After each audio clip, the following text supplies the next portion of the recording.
ನಮಸ್ತೆ ಎಲ್ರಿಗೂ, welcome back to ನಮ್ಮ ಯೂಟ್ಯೂಬ್ ಚಾನೆಲ್. ಸೊ ತುಂಬಾ ಲೇಟಾಗಿ ಲಾಂಗ್ ವೀಡಿಯೋನ ಅಪ್ಲೋಡ್ ಮಾಡ್ತಾ ಇದ್ದೀವಿ. ಅದು ಕೂಡ ದೀಪಾವಳಿ ವ್ಲಾಗ್ನ ತುಂಬಾ ಲೇಟಾಗಿ ಅಪ್ಲೋಡ್ ಮಾಡ್ತಾ ಇದ್ದೀವಿ. ಸೊ ನಿಮ್ಮಲ್ಲೆಲ್ಲ ದೀಪಾವಳಿ ಹಬ್ಬ ಯಾವ ಥರ ಇತ್ತು ಕಮೆಂಟ್ ಬಾಕ್ಸಲ್ಲಿ ಹೇಳಿ. ಆಮೇಲೆ ನಾವು ದೀಪಾವಳಿ ಹಬ್ಬನ ತುಂಬ ಸಣ್ಣದಾಗಿ ಸೆಲೆಬ್ರೇಷನ್ ಮಾಡಿದ್ವಿ. ಯಾವ ಥರ ಇತ್ತು ಅಂತ ಹಾಗೆ ನೋಡ್ಕೊಂಡು ಬರೋಣ. ಅಕ್ಕ ಎಷ್ಟು ದಿನ ಆಯ್ತಕ್ಕ ನೀನು ನೋಡಿ ಚೆನ್ನಾಗಿದೆಯಾ ಅಕ್ಕ. ಈ ಸಲದ ನಮ್ಮ ದೀಪಾವಳಿ ಬ್ಯಾಂಗ್ಳೂರಲ್ಲೇ ಆಯಿತು. ನಮ್ಮ ದೀಪಾವಳಿ ಹೆಂಗಾಯಿತು ನೋಡ್ಕೊಂಡು ಬರೋಣ ಬನ್ನಿ.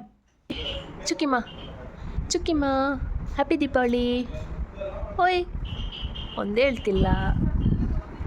ಐಶು ಬಂಗಾರಿ, ಐಶು ಹ್ಯಾಪಿ ದೀಪಾವಳಿ. ಓಯ್ ಮಕ್ಕಳನ್ನಂತೂ ಬೆಳಿಗ್ಗೆ ಎಬ್ಸೋಕ್ಕೆ ತುಂಬಾ ಕಷ್ಟ ಆಯಿತು. ನಾವಂತೂ ಎಣ್ಣೆಲ್ಲ ಹಚ್ಚಿಸ್ಕೊಂಡ್ವಿ. ನಮಗೆಲ್ಲ ನಮ್ಮ ಸ್ವಾತಿಕನೇ ಎಣ್ಣೆ ಹಚ್ಚಿರೋದು. ದೀಪಾವಳಿ ದಿನ ಎಣ್ಣೆ ಹಚ್ಚೋದು ಅಂದರೆ ಅದೊಂಥರ ಸಂಭ್ರಮ. ಇದರ ಬಗ್ಗೆ ಹಲವಾರು ಪುರಾಣ ಕಥೆಗಳಿವೆ. ಅದರೊಟ್ಟಿಗೆ ವೈಜ್ಞಾನಿಕ ಲಾಭಗಳು ಇವೆ ಅಂತೆ. ಎಣ್ಣೆ ಸ್ನಾನದಿಂದಾಗಿ ಏನೆಲ್ಲ ಆಗುತ್ತೆ ಗೊತ್ತಾ? ಆರೋಗ್ಯ ವೃದ್ಧಿ, ರೋಗ ನಿರೋಧಕ ಶಕ್ತಿ ಹೆಚ್ಚುತ್ತೆ, ದೇಹದ ಉಷ್ಣತೆ ಕಡಿಮೆ ಮಾಡುತ್ತೆ, ಅಲ್ಲದೆ ಚರ್ಮದ ಕಾಂತಿ ಹೆಚ್ಚಿಸ್ತದಂತೆ. ಸೊ ನೀವು ಪ್ರತಿ ದೀಪಾವಳಿಗೂ ಈ ಎಣ್ಣೆ ಸ್ನಾನವನ್ನು ತಪ್ಪಿಸ್ಕೋಬೇಡಿ ಆಯ್ತಾ.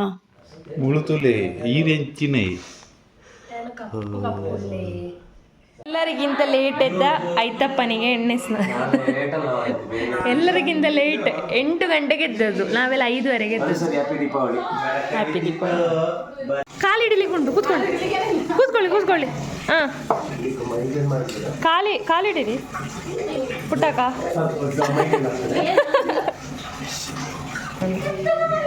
ಸ್ವಾತಿ ಕಿಡ್ತಿದ್ದಾರೆ ಎಂತ.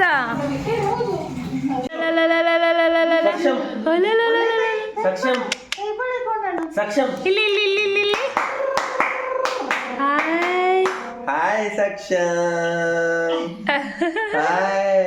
ನಾನು ಚಿಕ್ಕದಿರ್ಬೇಕಾದ್ರೆ ಅಮ್ಮ ಎಣ್ಣೆ ಹಚ್ಚಿ ತಟ್ಟಿ ಉಜ್ಜಿ ಎಲ್ಲ ಸ್ನಾನ ಮಾಡಿಸ್ತಿದ್ರು. ಈ ಸಲ ದೀಪಾವಳಿ ನನಗೆ ತುಂಬಾ ಸ್ಪೆಷಲ್. ಯಾಕೆಂತ ಹೇಳಿದ್ರೆ ತಂಗಿಗಿಂತ ಹೆಚ್ಚಾಗಿರೋ ನಮ್ಮ ಸಿದ್ದಿಕಾನೆ ನಂಗೆ ಎಣ್ಣೆ ಹಚ್ಚಿರೋದು. ಆಮೇಲೆ ಈ ಸಲ ತುಂಬ ವಿಶೇಷ ಅಂದರೆ ಪುಟಕನ ಮಗು ಇತ್ತು. ನಮ್ಮ ಸ್ವಾತಿಕನೇ ಆ ಮಗುವಿಗೆ ಎಣ್ಣೆಲ್ಲ ಹಚ್ಚಿರೋದು. ಹೇಗೆ ಅನಿಸ್ತು ನಿಮಗೆ? ತುಂಬ ವರ್ಷಗಳ ನಂತರ ಚಿಕ್ಕ ಪುಟ್ಟ ಕೈಗೆ ಎಣ್ಣೆ ಹಚ್ಚುವಾಗ ನನ್ನ ಮಗು ಚಿಕ್ಕದಿರುವಾಗ ಇದ್ದಿದ್ದೇ ನೆನಪಾಗ್ತಿತ್ತು. ತುಂಬ ಖುಷಿ ಆಯಿತು.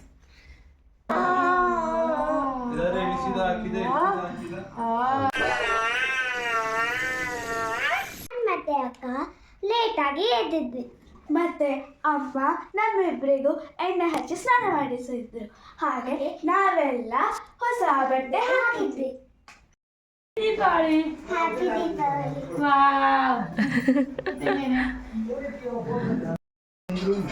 ಚಿಲ್ಲಿ ನಿಂಗೆ ವಿಷಯ ಮಾಡಲಿಲ್ಲ. ಹ್ಯಾಪಿ ದೀಪಾವಳಿ. ಇಟ್ಕೊಂತಿದ್ದೆ.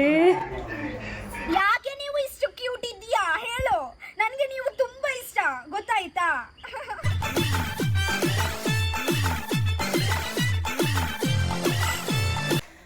ನೆಕ್ಸ್ಟ್ ನಮ್ಮದೆಲ್ಲ ಎಣ್ಣೆ ಸ್ನಾನ ಆಯಿತು. ಆಮೇಲೆ ಎಲ್ಲರೂ ಹೊಸ ಬಟ್ಟೆಯಲ್ಲಿ ಮಿಂಚಿದ್ವಿ. ಇವತ್ತು ಬೆಳಿಗಿನ ನಮ್ಮ ದೀಪಾವಳಿಯ ಹೊಸ ಮೆನು, ವಿಶಿಷ್ಟ ಮೆನು ವಡೆ, ಮೆದು ವಡೆ, ಕೊಟ್ಟಿಗೆ ಸಣ್ಣದಾಗಿ ಒಂದು ಬಜಿಲು. ಪುಟ್ಟಗನಿಗೆ ಹಸಿವಾಗ್ತದ ಅಂತ ಈ ಜನಕ್ಕೆ ಹಸಿವಾಗ್ತದೆ ಕೊಟ್ಟಿಗೆ ಮಾಡಿದ ಜನ. ಬೆಳಗ್ಗೆ ಇಡ್ಲಿ, ಸಾಂಬಾರ್, ಚಟ್ನಿ, ವಡೆ ಮತ್ತು ಚಿತ್ರಾನ್ನ ಇತ್ತು. ಅದಾದಮೇಲೆ ನನ್ನ ಚಿಕ್ಕಮ್ಮ ದೊಡ್ಡಮ್ಮ ಅವರ ಫ್ಯಾಮಿಲಿ ಎಲ್ಲ ಜಾಯಿನ್ ಆದರು. ಅಷ್ಟೇ ಅಲ್ಲ, ನಮ್ಮ ಸ್ವಾತಿಕನ ಸಾಕು ಮಗ ಮತ್ತು ಸೊಸೆ ಕೂಡ ಜಾಯಿನ್ ಆದರು. ಅದಾದಮೇಲೆ ದೊಡ್ಡ ಟಾಸ್ಕ್ ಅಡುಗೆ ಕೆಲಸ. ಅದಕ್ಕೆ ಅವರೆಲ್ಲ ಹೆಲ್ಪ್ ಮಾಡಿದರು. ಹಾಗೆ ಅಡುಗೆ ಕೆಲಸ ಭರ್ಜರಿಯಾಗಿ ಆಯಿತು.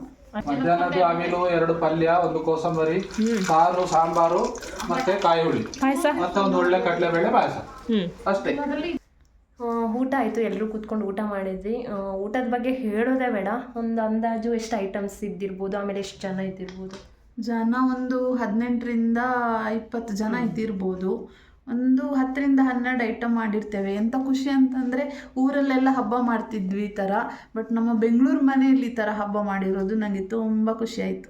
ನಾವಿಷ್ಟು ಜನ, ಅದು ಸ್ವಾತಿಕನ್ ಮನೆಯಲ್ಲಿ ಇಷ್ಟು ಜನ ಸೆಲೆಬ್ರೇಟ್ ಮಾಡಿರೋದು ಒಂಥರ ಖುಷಿ ಇತ್ತು. ನಿಲ್ಸು ನಿಲ್ಸು ನಿಲ್ಸು ವಾರೆ ಮೇರಿ ಲಡ್ಕಿ, ನಿನ್ನಂತವ್ರು ಇನ್ನೂ ಈ ದೇಶದಲ್ಲಿ ಇದಾರ? ನೀನ್ ಪಾದ ಜೆರಾಕ್ಸ್ ಮಾಡ್ಕೊಟ್ಬಿಡೋದು. ಇದೆಲ್ಲ ಆದಮೇಲೆ ಸೆಲ್ಫೀಸ್, ವಿಡಿಯೋಸ್ ಇದೆಲ್ಲ ಮ್ಯಾಂಡೇಟ್ರಿ ಬಿಡಿ. ಅದಾದಮೇಲೆ ಏನು ಮಾಡಿದ್ವಿ ಸಿದ್ದಿ, ಸಂಜೆ ಟೈಮು ದೀಪ ಹಣತೆ ಎಲ್ಲ ಹಚ್ಚಿ ಡೆಕೋರೇಟ್ ಮಾಡಿದ್ವಿ, ಮನೇನ ಡೆಕೋರೇಟ್ ಮಾಡಿದ್ವಿ. ಎಲ್ಲರೂ ಸೇರಿ ಮಾಡೋದೇ ಮಜಾ. ಮಕ್ಕಳು ಕಸಿನ್ಸ್ ಎಲ್ಲ ಇದ್ದರು, ಗಮ್ಮತ್ತಾಯಿತು. ಆ್ಯಕ್ಚುಲಿ ಏನೋ ಮಿಸ್ಟೇಕ್ ಹುಡುಕ್ತಿದ್ದಾಳೆ.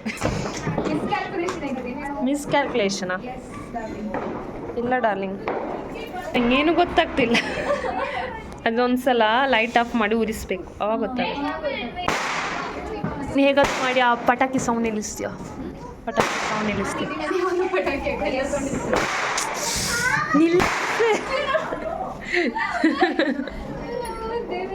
ತುಂಬ ವೀಡಿಯೋಸ್, ಫೋಟೋಸ್ ಎಲ್ಲ ತಗೊಳಕ್ಕಾಗಿಲ್ಲ, ಯಾಕಂದರೆ ಎಲ್ಲರೂ ಬ್ಯುಸಿ ಇದ್ವಿ. ನಾವು ಸೆಲೆಬ್ರೇಷನಲ್ಲೇ ಬ್ಯುಸಿ ಇದ್ವಿ.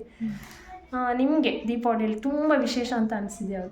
ನನಗೆ ತುಂಬ ವಿಶೇಷ ಅಂತ ಅನಿಸಿದ್ದು ಮಗುವಿಗೆ ಎಣ್ಣೆ ಸ್ನಾನ ಮಾಡಿಸಿರೋದು, ಆಮೇಲೆ ಅದು ಜೊತೆಯಲ್ಲೇ ಇತ್ತು, ಅದೇ ಖುಷಿ. ಮತ್ತು ತುಂಬ ಜನ ಬಂದಿದ್ದರು, ಅದು ಖುಷಿ. ಸೊ ಇದಾಗಿತ್ತು ನಮ್ಮ ಸಿಂಪಲ್ ದೀಪಾವಳಿ. ಇನ್ನು ನೆಕ್ಸ್ಟ್ ವ್ಲಾಗಲ್ಲಿ ಆದಷ್ಟು ಬೇಗ ಸಿಗೋಣ. ನಮಸ್ಕಾರ.